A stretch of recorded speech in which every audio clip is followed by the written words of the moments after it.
सांगा कलेक्टरांच्याकडे. तुमचा सातबारा दुरुस्त करायचा आहे. कुठल्या गावचा? Malkapur Karad. Survey number flat number काय? 291/14 मलकापूर.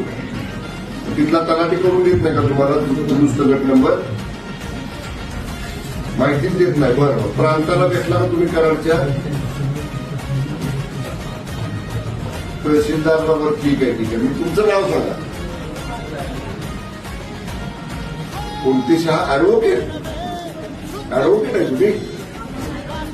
सांगा ना. ऍडव्होकेट शहा म्हणजे पहिलं नाव काय? SP Shah advocate. मी शंभूराजे साहेब बोलतो, पालकमंत्री. मी बसलोय कलेक्टरांच्या चेंबरमध्ये मिटिंगसाठी. तुमचा फोन डायरेक्ट आला की डायरेक्ट मी उचलला. तुमचं काम करतो मी, सांगतो प्रांताला करायचं. नमस्कार वकील साहेब, धन्यवाद.